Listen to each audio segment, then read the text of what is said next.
Hello everyone, my name is Erin Reed, and in this video I will be showing you the functionalities, features, and affordances of the trial software TinkerPlots. Since TinkerPlots is a trial software, you need to purchase a license in order to experience all that the technology has to offer. According to their website, TinkerPlots is a data visualization and modeling tool. It was developed to be used by middle school students all the way up to university-age students. Even though TinkerPlots is intended for middle grades and up, it can be used to teach grades 4 and up in any course in which data is relevant, such as math, statistics, and the social, physical, or biological sciences. Alright, so let's start by looking at some of the tools we have out here. This is the Data Cards tool. This allows us to create some data sets, which have an attribute, a value for that attribute, and units for the values. Let's make some attributes right now. We will have name, let's do age, weight, and maybe height. So for our first case, the name will be Bob. Bob is 35 years old. So we use years as the units. Bob weighs 220 pounds and has a height of, let's say, 75 inches. Let's make some more cases. We have Sarah. Sarah is 16, weighs 120, and has a height of 62 inches. Next, we have Jim.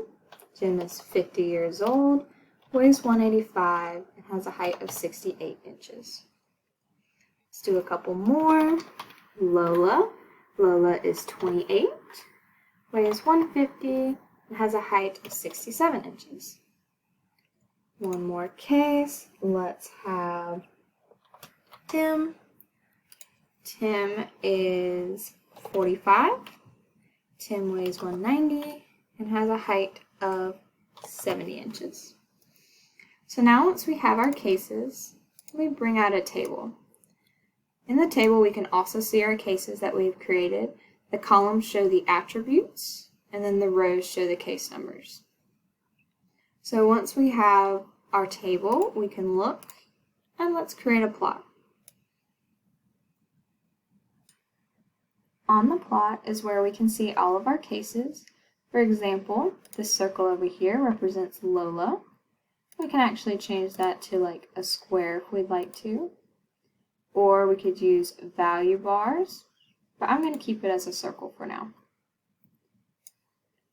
One great thing about the plot tool is you can actually take an attribute, if you want to see that attribute on the plot, drag it, and now I have it sorted by age.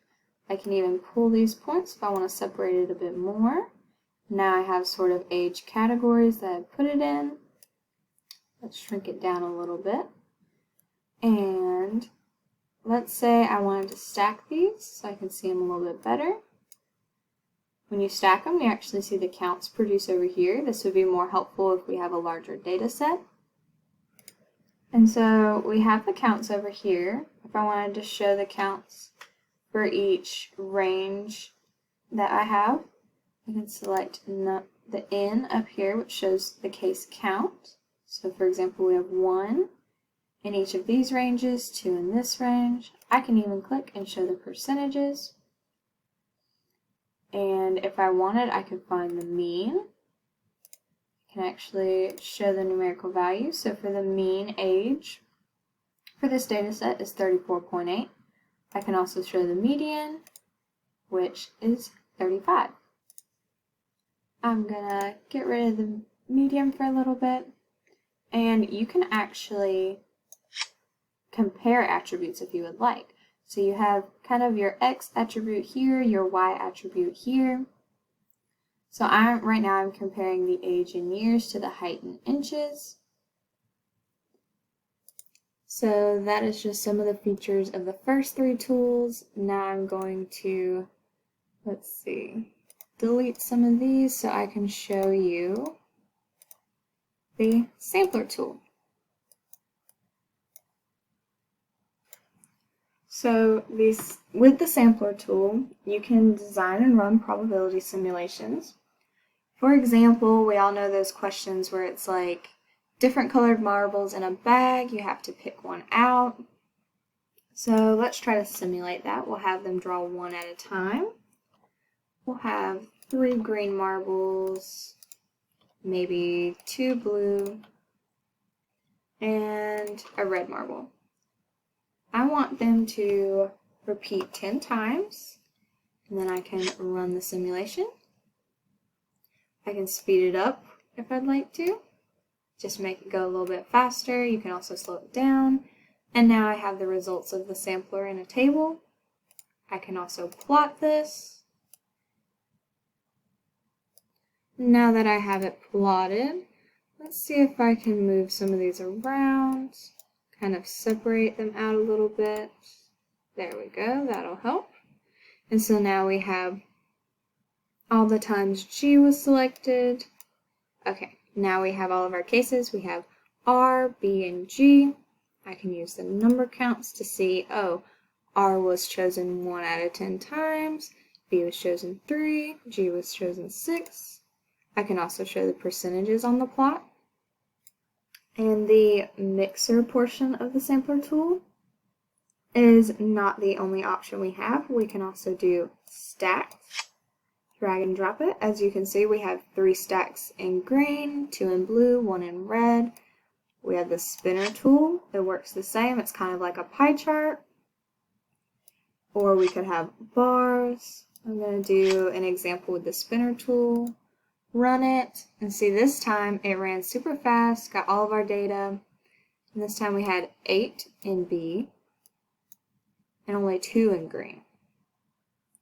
There's also the curve tool, which the curve and counter device, they actually deal with numbers. So like the counter has non-random odometer-like, and the curve is a distribution curve device.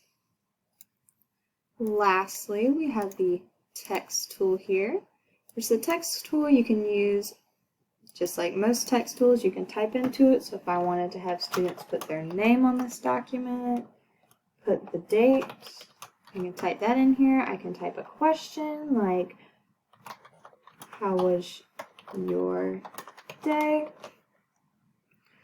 The text tool is also good for providing instructions for students, typing into the document. Or if you want to describe your attributes, you can also put that in the text box as well. Now I'm going to show you how you can use Tinkerplots to answer some questions. I'm going to start with a new file. Open a sample document. Tinkerplots has different sample documents you can use. I'm going to select health and the grip strength document. And see this pulled up with some questions here. So let's work on it. So the first question for grip strength is based on these data, what percentage of people are left-handed? So it's asking us for left-handed. So let me select handedness, drag that over here. Now we have it sorted into left and right-handed. I'm going to use the count tool to separate it. We see 27 here, 133, but it asks for percentage. So I'm going to click the percentage tool.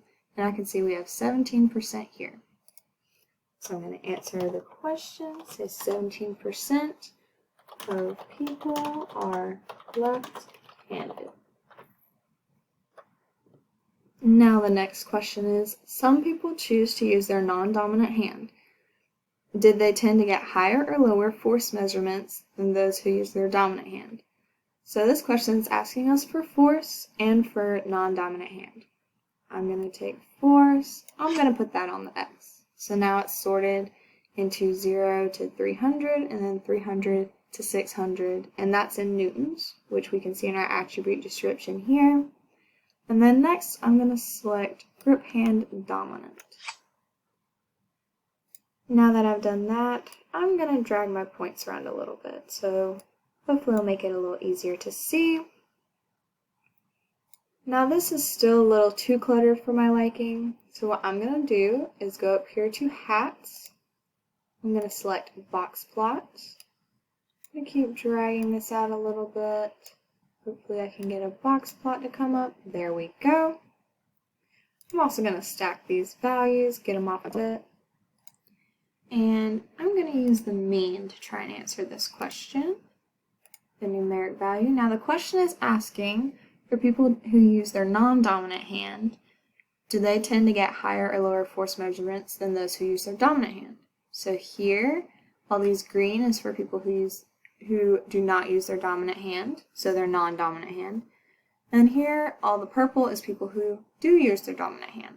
And as we can see, the mean for non-dominant is actually higher.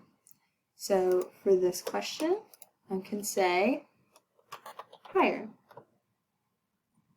Now the next question is asking, do taller people tend to have stronger grips? If so, why might this be? So I'm going to get rid of my box plot for a little bit, get rid of the mean, and I'm going to use height and force as my attributes, since it's talking about taller people, so I'm assuming that's associated with height. So since we have force already on the x, I'm going to move height to the y, and I'm going to move my points around a little bit, see if I can look at this a little bit better. Still looks a little crowded. I'm going to move force here and height. See if that helps at all.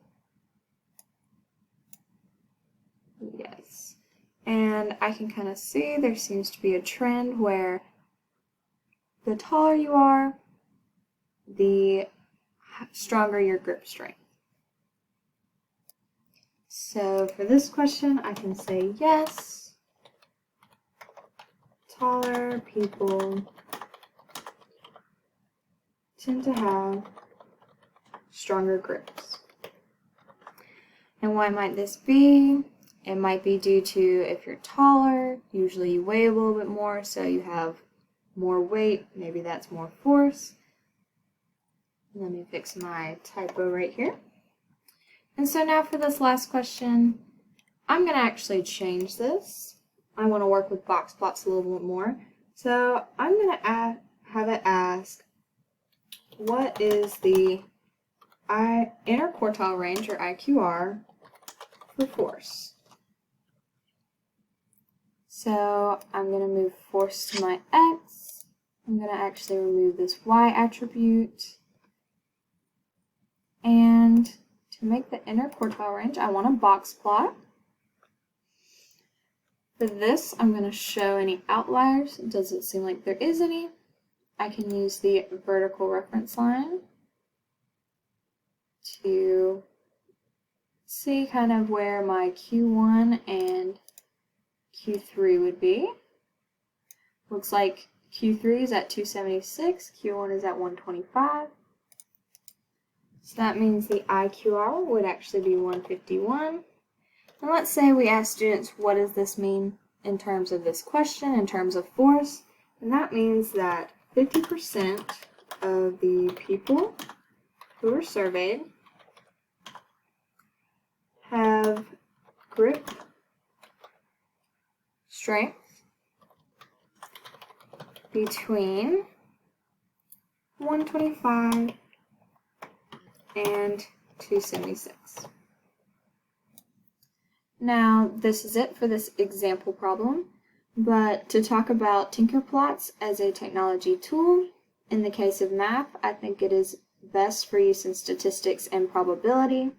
Tinkerplots is a productivity/management tool, as it allows for teachers to create activities for their lessons, and it allows students to interact with and engage in this technology. For example, you can create dot plots and box plots, and this can help students interpret data. You can also run probability simulations in a much faster time than doing them by hand. And so lastly, I will say I do agree with Tinkerplots in that it is great for use in statistics and probability. I think it's a great interactive tool to get students working with the technology, all the way from middle school through high school and even university age students. Thank you for watching.